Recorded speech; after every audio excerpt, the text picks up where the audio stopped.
this is the west end. There was a hill. People rushed to the foot of this hill for, fleeing from the city. And you see the white area, that's inland sea area.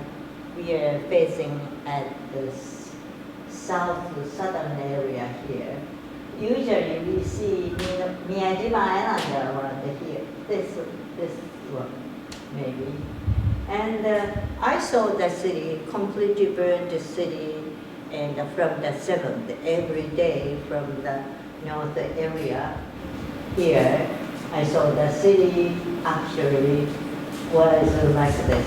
This is 2 months after, even though 2 months after the bombings, and nothing happened, just clean up. And then this building is the only building, and near this building, left in the park, there is a Children's Peace Monument, Sadako with paper crane here. And those buildings are the other side of the river, between the park here, the other side, and the downtown area. There is a river. And then those buildings are banks, insurance companies, and major banks. And behind this long chimney, this direction, there is a Hiroshima train station. And then in front of the train station, you see the hill. I was here, the other side of the hill, 2.4 kilometers, about 1.5 miles away. And here, that means this is the area where I was. I was 80 years old, and until 80 years, younger than 8, and including 8, could stay in the city, but over 80 years old, that means from 9 to 12, around, those elementary school children had to, shall I sit down? And had to evacuate to the temple, Monastery Temple, and high school students, junior high school students, around 13 to 15, they were staying in the city and working. And the first year and the second year students, younger level, they helped the people, adults, to break down houses and to demolish. I will show you where I was. Okay, here you can see. I lived here, and this is a 1,000 meter area. Previous year, I was this area, number 24 you see, that within 1,000 meter area, about 60% of people died. I was there, and I entered elementary school there, and I will show you this is my elementary school. So if I stay there longer, I might be dead. But when I was living there, 1,000 meters within the radius of this area, one day my father said, we have to move as soon as possible. My father said, that was the previous year of the atomic bombing. Because we moved a little bit further from the hypocenter, we could survive. So lucky that time. And then, but I actually did not want to leave from the center part of the city because I was born here. And then most of my life was here. Why here? And the name that was in Japanese, Ushita. Ushi means cow, and the ta means rice field. oh, cow and the rice wheel. Oh, I don't want to go such a place, I said. But thanks to my father's decision, we moved, that I could survive. And the reason why my father wanted to move was in the center part, there was not a shelter. That in case there was a red warning, that was silent, and we heard. Every time we heard, even though that was around midnight, we got up and have to run and try to find out to the public shelter here. From here and here, I have to go, and everybody in the center part of the city did. There was no shelter, so dangerous, but couldn't help. So my father wanted to make a firm shelter for family, he thought. And then, you see, there were 7 rivers those days, but the rivers were full of the wounded people and the dying people. And I will show you a picture later, you'll see more. And the land started to burn, and most of the people jumped into the river. Soon, rivers were full of those dead people, dying people here, like that. And then when the low tide time from upstream to downstream, and the dying people, dead people, but people still alive, they were floating from upstream to downstream. And then again from the sea, and a couple of days later, dead body come up again, and such awful scene we had to see. But through my experience, I'm sorry, I was 80 years old. I need to tell about myself. And so those days, what we learned was, anyway, and even though one place the bomb would be dropped, and then we rush to other place, that will be safe, we thought. So we move around, we thought. But actually, there was a single bomb, and soon after the bomb, and everything started to burn. But there were 2 kinds of, through my experience, burning. First, the initial flash, we Japanese say, Hiroshima dialect, the pika dawn. Pika is the flash. Dawn is a sound and the blast. Pika dawn, people say. My husband died because of pika dawn, they say. The pika, that's a flash, a strong flash. And then by the strong flash, a flammable thing like people's clothes, or some attached to the roofs, and such kind of thing, started to burn. And even though so far away, and where I was, and there was a barn, and they started to burn, the initial flash. But the center part of the city, and flash, and soon there was a strong blast. The blast was so strong. And my experience, and first there was a strong flash, and then soon after there was a blast. I couldn't breathe, I couldn't stand, of course. It's so strong, like I was in the middle of a typhoon or tornado. I was hit on the road. I was on the road. And then, but that time in the center of the city, everything was crashed down immediately. The first, some buildings, something were burning, but all the buildings were crushed down.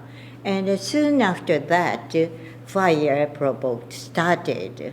So It's not the same here, maybe 5 minutes later, there, so and so. And the spread.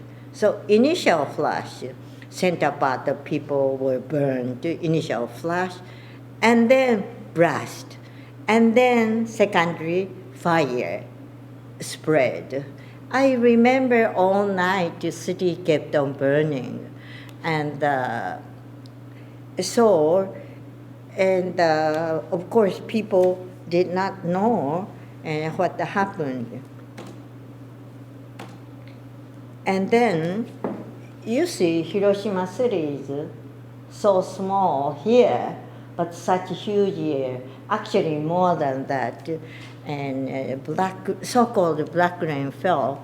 And I have experienced, I couldn't understand what's this, and then charcoal color and the dark color rain fell.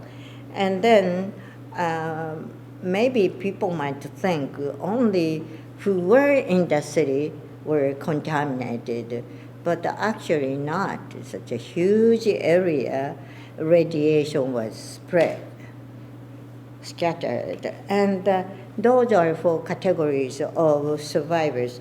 Number 1, that I'm belonging to number 1, who were in the city. Number 2, this is very difficult, made a big confusion because we did not know that a city was full of radiation. People, of course, entered the city, especially those days. High school students were mobilized and working, and many died. For instance, my brother's school, and he was second year, but the first year students were on that day on the road. All of them died and didn't return.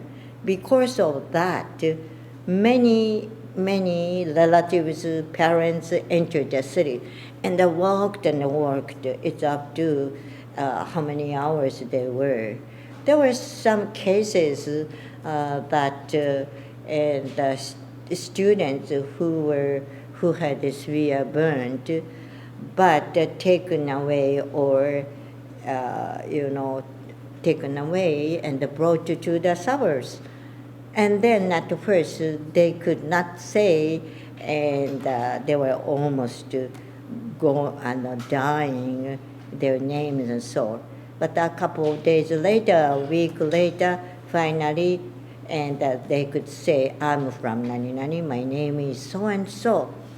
And then finally, a week later or 2 weeks later, they return home. But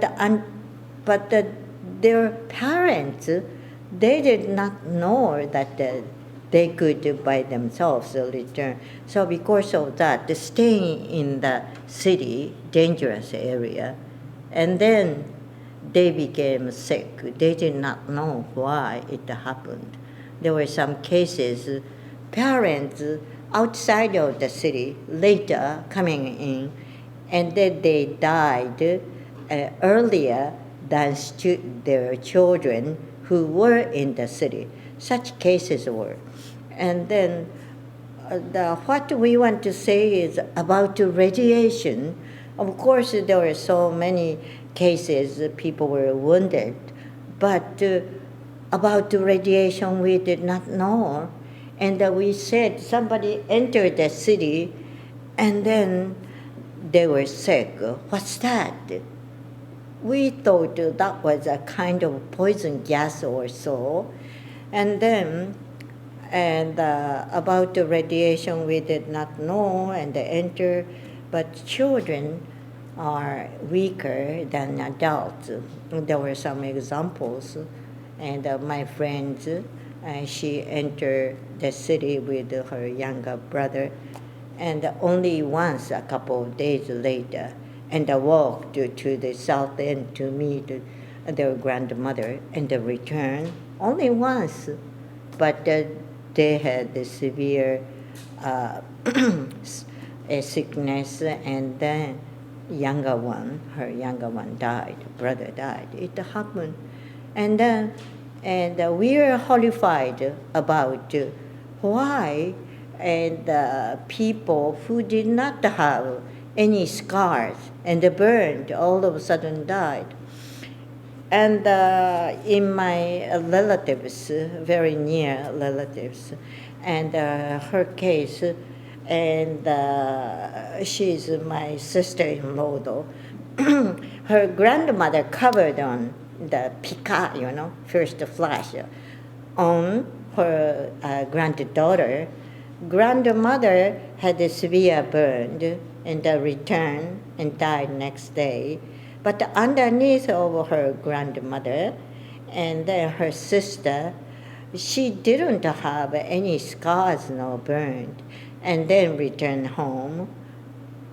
And then, but it showed typical radiation disease that made them, the family, horrified, gum bleeding, and had a high fever. But the worst one was losing her hair, you see. My sister-in-law couldn't forget the cry and the shouting, and her sister was shouting, "Give me a Miller, give me a Miller." I went to see myself without the hair. And she died within 2 weeks. And so that's number 2. Number 3, soon after that in the city, there were around 60,000 dead bodies. So we need to cremate them.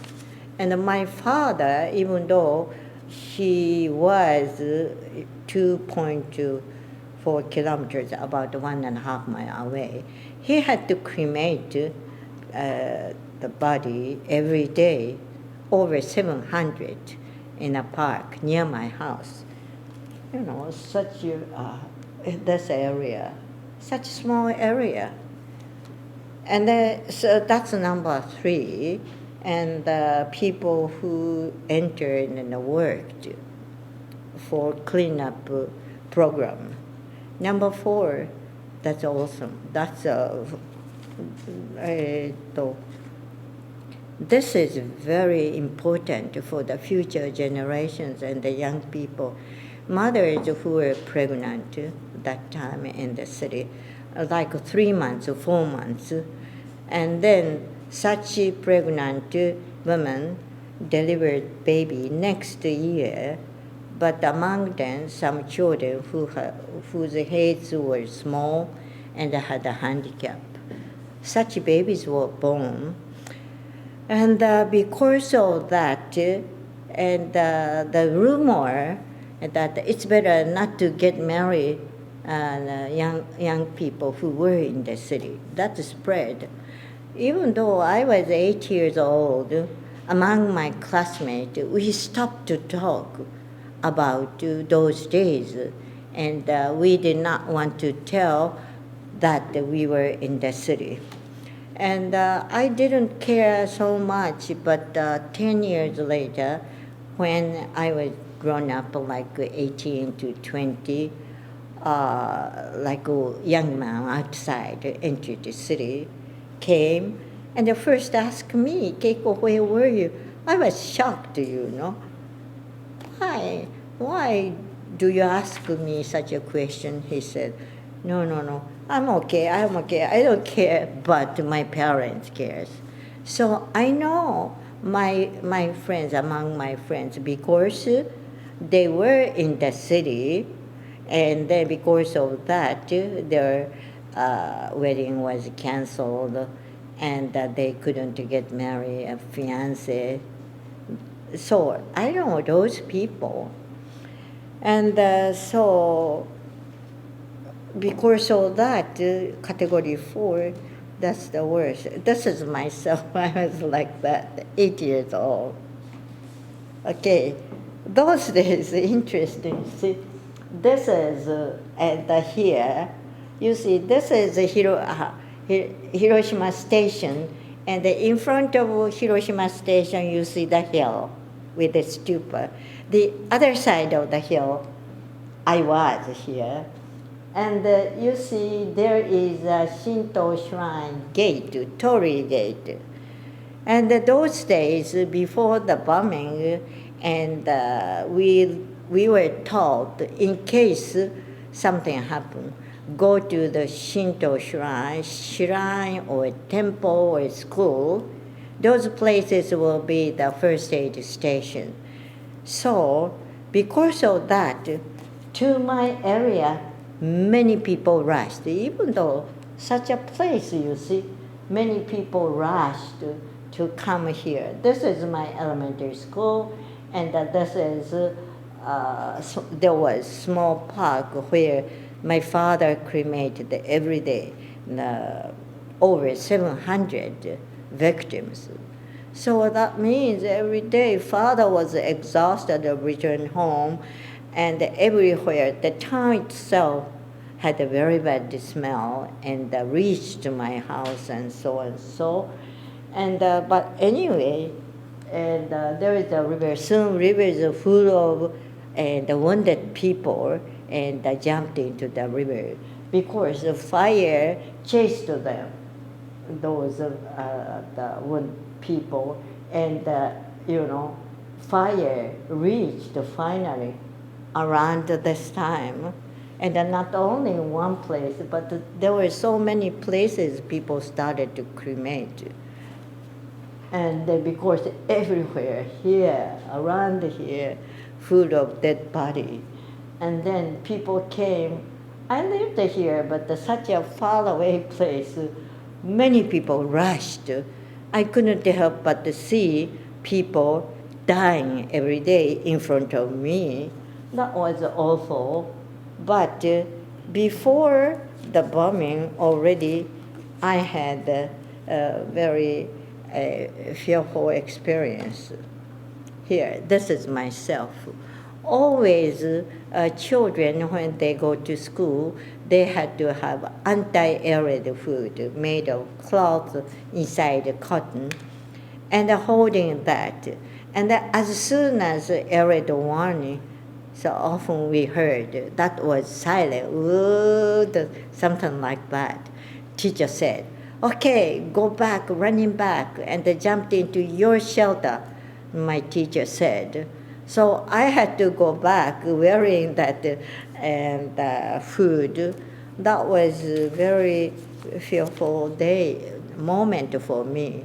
Always I was crying because I have experienced, maybe other children too, when we were in the shelter, I heard a tremendous big gun shooting sound, like that. I was scared, but after that, I started to see my house from the shelter. Part of my house was burning. That moment, I learned that, from the airplane, I might be shot, because of that. This is my daily life. And the fear against airplane stayed so long. It's a kind of trauma. I forgot, but almost 60 years later, I visited Washington, D.C., and because Enola Gay, the bomber, B-29 was unveiled, I had to work as an interpreter for other survivors. Then I went to Smithsonian, and where the aircraft used during World War II. I stepped in, and I saw the line of small airplanes, Grumman and Lockheed and so and so. Of course, Enola Gay, the bomber was so huge, but I was scared more than that the B-29, but small airplanes, time to time appeared and they shot, you see. And the next city was Kure City. Kure is the marine base. There was a naval academy was. Because of that, many times they were attacked and heard, like that. So, because of that, and I stepped in. I recalled all this. I started to cry. I did not know why I started to cry. So I couldn't help. I was so scared and crying on the corner of the museum. And the media people rushed. Oh, Keiko was crying, you see. And then they made a film. And when I was in Washington, D.C., and in Japan, there was a nationwide 9 o'clock evening news. And there I was crying with fear, just seeing an airplane. And so at that time, I thought the children shouldn't be involved any kind of killing or war. And I thought, but that time, my son living in Tokyo and my brother and sister, they did not want to tell I was in the city, something like that, you see, kept a secret. And my son was watching me with his friend, and the friend said, "Oh, that's your mother. Oh, that means you are a survivor's son. Are you okay, you know? Is there something wrong or so?" And that's a tendency. So my brothers gave me a phone call. Why you were on TV program? I was scared because my wife's parents were worried about, oh, my daughter got married to a survivor and so and so. Like that, our fear lasted so many years. And I myself was like that. A flashback occurred. I didn't think. And then, so because of that, I was always worrying about. Through radio, students were learning, and this sound means B29. This sound is so and so, you see. And then when B29 appeared, students could understand, oh, that's B29, because they learned. And then on that day, in the morning, my brother left already and to go to the center of the city and to work, high school students. Then I was about to leave and my father said, "Stop. Today something happened, might happen," my father said. And I didn't go to school because of that. I was so lucky, and moreover, I was behind at the big warehouse, old style. I was okay. And but my brother, he was looking up the sky, and that there was a B-29. All students knew, oh, that's B-29, looking up. And he could see something was released from the airplane. What's that? He was expecting dropping down straight, that small thing, but it made a curve. And he thought, oh, this curve, I learned at the physics class. He thought so. There was a certain moment. But he tried to chase the airplane, turned back. At that time, the bomb exploded in the air. All the students and the citizens were beaten on the ground. He was in the potato field and pulling weeds. And then all the students were unconscious. When he opened his eyes and he saw that he had a burn on his face. He was looking up and covering his. Then he had a burn on his hand and face. But he saw many people were coming to the station later. Many wounded people were coming. So he decided to climb up the hill and then go to the other side. And then myself, I was beaten by blast and hit on the floor, on the road. When I opened my eyes, everywhere was just dark with the soot and the sand and everything. But I saw only a barn, only one barn was burning. I couldn't understand why that, because of touched a roof, because of that. The initial flash, that cottage was burning. And then for a while I was staying in the darkness, but I returned home and saw all my houses were partially broken and the glass stuck on the wall everywhere. And then I step out. Then black rain, so-called black rain, started. I couldn't understand. The dripping is something. Oh, what's this? That's black rain. And then my brother, and previous day he was working on the road, but he was lucky. Next day he was behind Hiroshima Station, and then he could survive.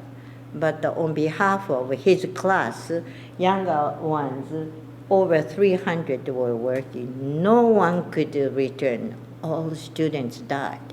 You see some white area here and here. Students were mobilized and breaking houses to make a fire break, flammable houses.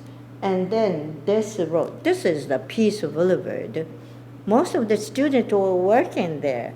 That means around 60 to 70% of the students died in the city because there was no shelter. And then here, there was a mold, and the Hiroshima Castle was here.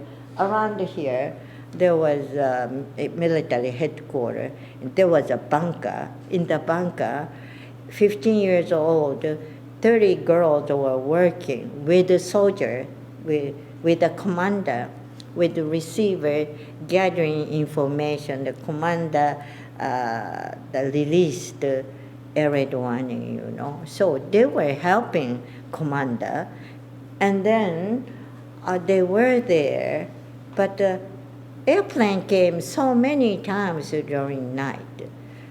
And that was the 5th of August. I have experienced that around midnight, all of a sudden, there was an airplane came, there was a air raid warning. We rushed to the shelter, waited. Nothing happened. Why? We said. Again, we tried to sleep. And then another one. So very unusual. And the students were 24 hours working. And 15 years old girls. And this is the bunker.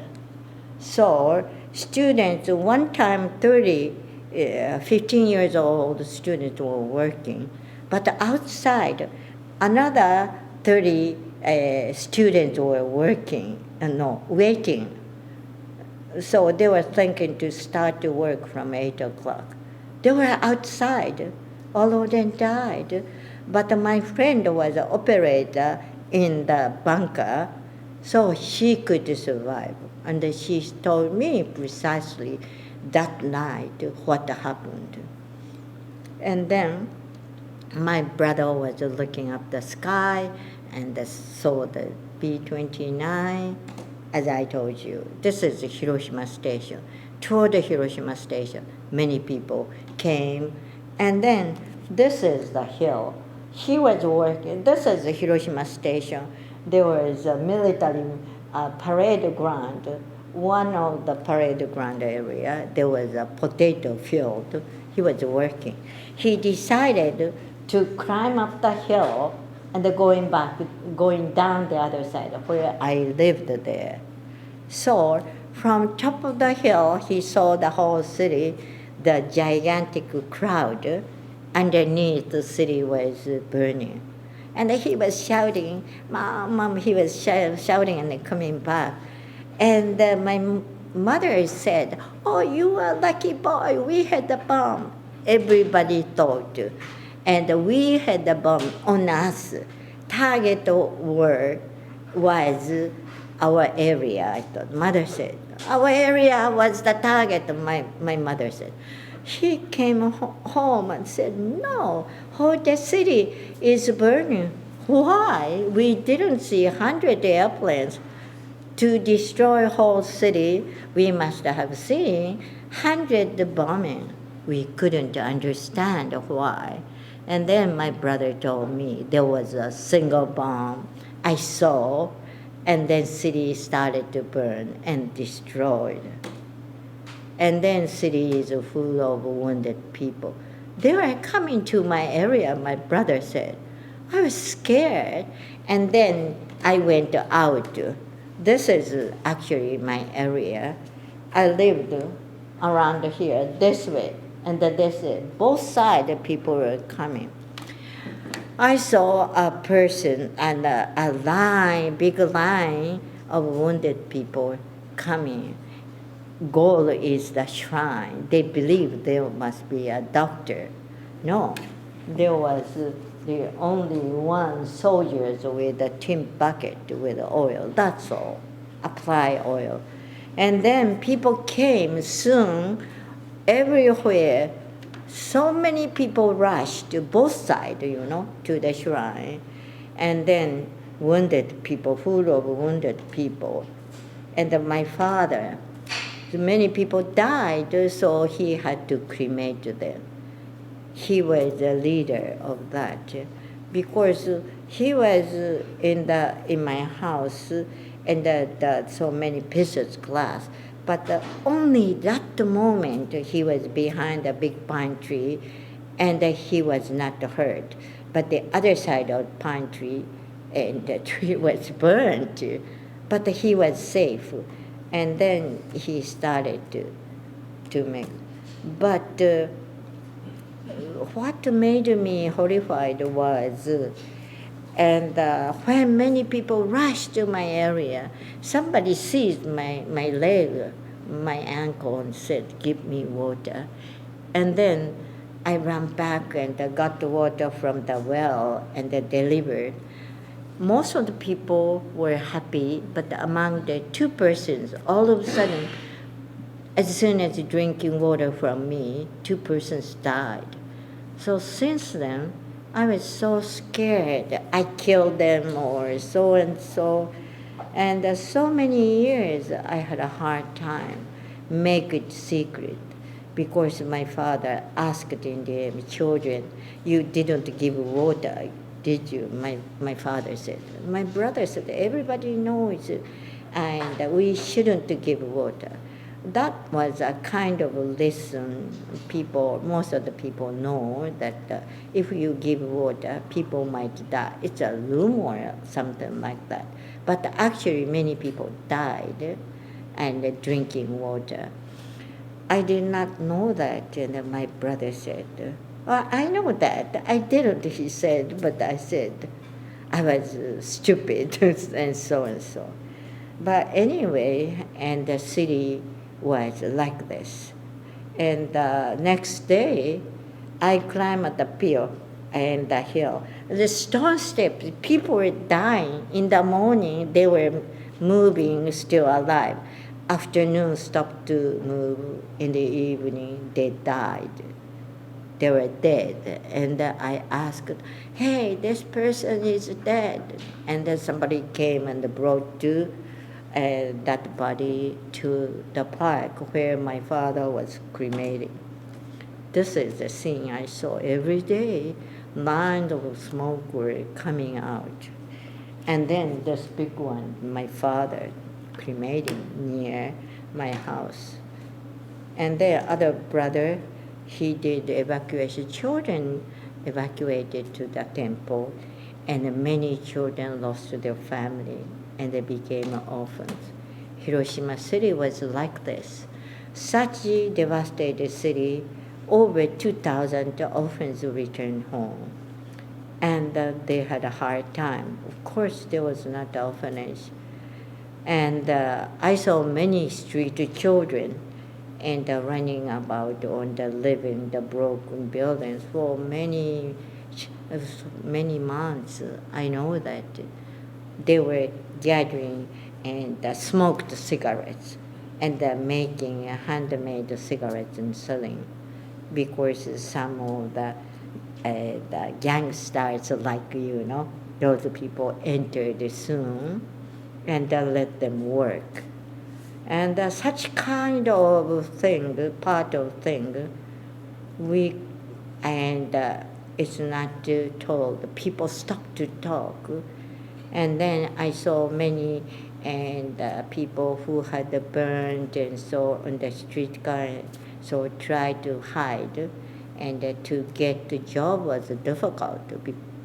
And moreover, there was no no houses. Somebody who couldn't get out of the city, they built a small cottage, but no bath. First, the city made public baths, but they were discriminated because they had the scars. And then one of my close friend, she couldn't take a bath during 2 years. Oh, it's awful, because she lived by herself, handmade house, and there was no bathroom, you see, to take bath. It happened. In spite of that, the people started to rebuild. This year, 4 years later, we got the budget from the government. And then 12 years later, seems a little bit to settle down. You see the kiosk, small shops, and the signs of the doctors in the parade or something.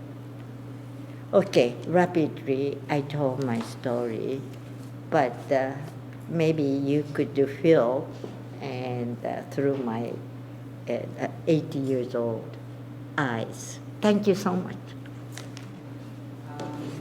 The artwork you showed is students' art today. People in high schools are working with survivors. Yes. Tell us about that. Yes, I went to the school yesterday, but stayed almost 3 hours telling precisely, because they cannot imagine what kind of clothes we were wearing, and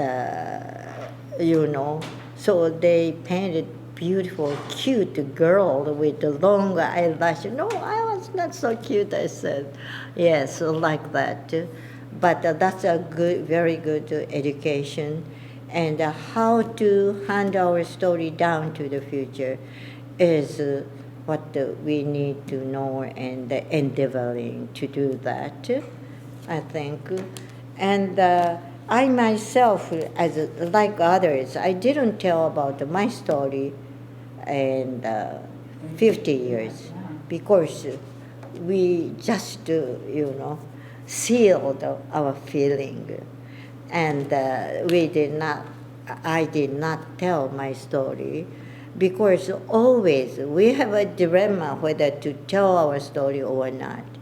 By and by, and recently, and the people started to tell after 70 years, after 60 years. My classmate, for the first time, we talked about what's the atomic bomb and what we saw was 70 years later, when the former President Obama came. And then we said, before we die, we have to tell something. And then one of my classmates who was watching the airplane, she was gazing at, and then she said she lost one eyesight. And then she showed me her burned scars. And then I said, I didn't go to school that day. And then they blamed me. We had a hard time why you didn't come to school, they said. That's thanks to my father. His inspiration, you shouldn't go to school today. But anyway, and so my husband was director of the museum because of that. And that's my husband's work to tell about. I didn't tell my story. But my husband, while he was writing peace declaration, and he passed. He had a stroke and died. But the world wants to know what happened. So they rushed to Hiroshima, but my husband was a key person. He was an official interpreter, and between UN and the mayor and so and so. Then I started, and over 30 years, I saw many different survivors who had a different situation, different sadness. Especially, I found the lonely aged survivors. First, they were so-called in a home, but they couldn't. They have been blaming themselves.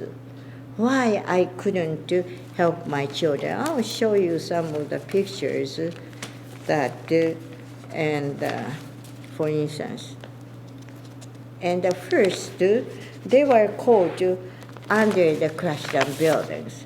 Then secondary fire came, reached, and then tried to pull them out, but couldn't because the fire reached. First, buildings were crushed down, and then they were caught. They were still alive.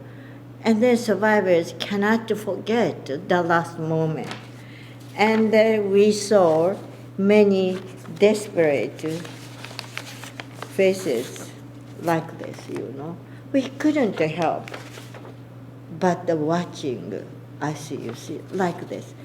This stays so long time deep in our hearts, especially somebody who had their family caught under the crushed down building. They blamed themselves. I survived. Why I myself? They thought. Early days, many did suicide. I heard in the homes, lonely one. There is no meaning to survive, they thought. But by and by, survivors thought, no, there must be a meaning to survive. That is to tell our story. This is what we can do, to tell our story to the young generations. And then because we were in hell, but we do not want those young children or young people will see such a disaster and experience because of that. And every day we see young people are coming to the city, and then they are like our vitamin or remedy to cure our sadness. Because we feel like before I died, I could tell my story to those young people. Then finally we found telling our story is the best way to cure our heart. My nightmare stopped, you see. So many years, more than 10 years I saw nightmare. But for the first time I told my story to other people, and then nightmare stopped. So this is, and before I finish, there are so many people, Americans, and came. I believe in American citizens, you see. We were so happy, American citizens and American people sent canned food and they used clothes. I was so happy to wear old clothes from America, you see. And some girls who had scars were sent to America and they stayed 1 year with American family. At the first, they hated Americans, but their hearts were cured, and then they had plastic surgery by the help of them. And some of the orphans, and by Norman Cousin and the American journalist, and ask Americans to become and the spiritual parents also, and they sent a card and so on. So, and I know that there was so many different type of and helps from American citizens. Yes. So you had friends who actually had gone to the United States for the plastic surgery? For the scars? Yes. Whatever. So my friend, she did over 30 times plastic surgery. Even though many times she did, but she said, this is not my face, former face, Just only she can move her finger and the plastic surgery apart, make the fingers apart like that. And at first, she told me when she saw American soldiers and her mother threw stones, devil, go away, like that. And then my friend became unconscious because of fear, you see. But later she went to America and stayed with the American family, and she said, Papa and Mama, and like that. Yes. So understanding and the help by citizens level, that's important. But I want the American students to learn about radiation. Oh, that's I don't know how to explain. Radiation is quite different.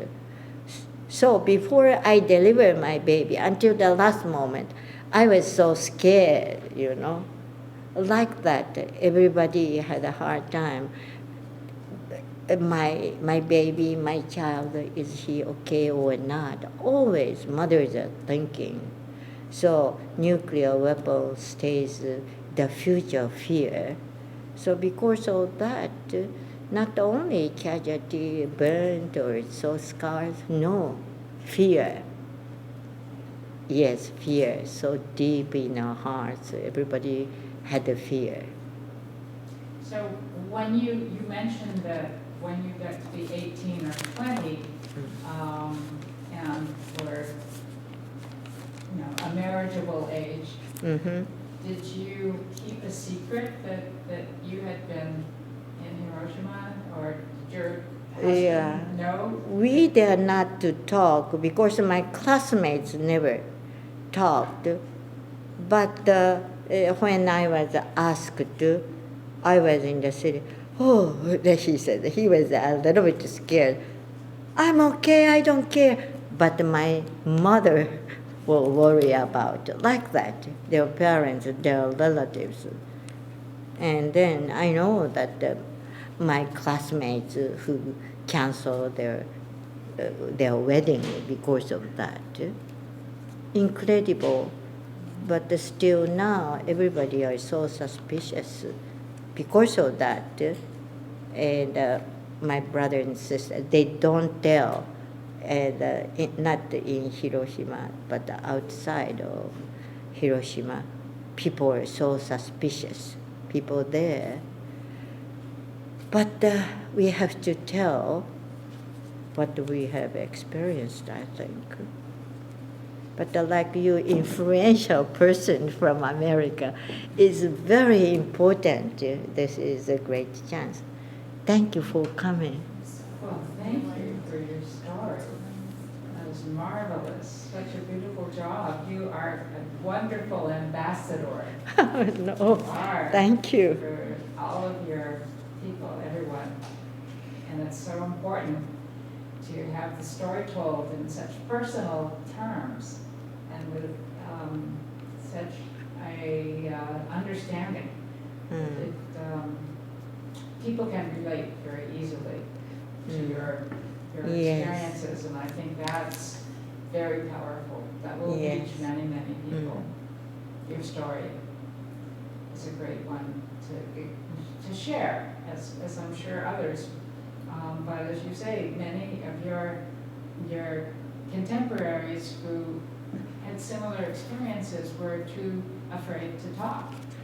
Yeah, and nowadays people want to talk more and more because before I died, they said, if I died, go to heaven or hell, I don't know.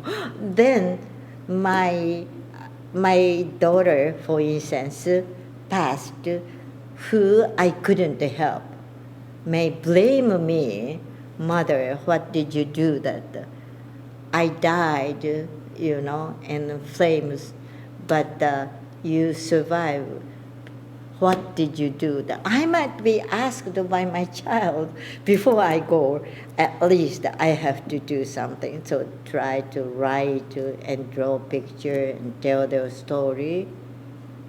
And I could survive, but I did so and so peace activity. They want to say that. Yeah, because of that. I am 81 years old, so I don't know another 10 years whether I can live or survive or not. But this is what I can do. By the way, this is a certificate, like this. And a small health book, the pink color, showing this. We have the aid from the government to pay the medical fee. Oh, that's good. This is good, but you cannot imagine maybe that not all people want to say that I want to have a certificate. First, the parents waited until their daughters get married, you see, and they deliver a healthy baby. And then after that, I'm a survivor. I need this. This is economical, very useful, but always such a long time people and wondered and had a fear whether to tell or not, you see. Yes. Well, you made the right decision. Thank you. For us as the recipients of your story. And I also was struck by when you said after you began to tell your story, your nightmares stopped. Yes. And I wonder how many people you suffered really from post-traumatic stress syndrome. You have the, we now talk about that for Vietnam veterans who survived horrific experiences. Yes, then. I think they have, and they have dream and recall those days. Especially children. Can you imagine, almost 60 years later, I started to cry, didn't work at all, because, friends, I'm so scared, and started to cry. It happened that I myself was surprised why I was like that. So that time, I feel like children all over the world still, they have a strong fear without telling others. For instance, all skin was peeling off, and then some of my friends cannot eat sauteed and sausage, exactly like that. Immediately connect to that past things like that. That's a kind of trauma they have, but they do not tell. Among my family, I am the only person tell. So I think I'm going to tell my story. And then my sister-in-law said, don't tell about myself more. I cannot tell, I cannot tell about those days with my sister-in-law. All of a sudden, she was like crazy, In her house, grandmother died, and her classmates died, her sister. So like that, everybody is still, and they have severe scarred, I think so. Oh, yes. Wow, it's remarkable. Yeah. Well, you seem to have accomplished so much, to have the strength to kind of, work through this, and, you're such an amazing model for others to and be then inspired. Mothers cannot, parents do not want to tell their story. Why? So in Japan, most of the children learn from grandparents. Mothers directly cannot tell. I met many who couldn't tell to their children because nuclear weapons has such a characteristic, plant fear, give fear. I couldn't tell to my children what I have experienced so many years. So when they were young, you couldn't tell them? No. And then when I told them, am I okay? How about our future like Yes, that? sure. So because of that. So did your mother tell your children? Was she And, alive to tell your children when they were growing up or not? No. She did not tell them. Most of the parents do not want to tell Sure, because give them fear, for the Right. future. right, Like Sadako, 10 years later, a girl who folded paper Yep. died. Yes. Sadako is only an example. I met many children who died around them. So many, not only Sadako. There are so many children died. So because of that, that was a kind of a shocking event. Because 10 years later, how many years we have to wait, we thought, yes. I met Sadako's brother Right. and mother and so on. Yeah. Oh, Wow.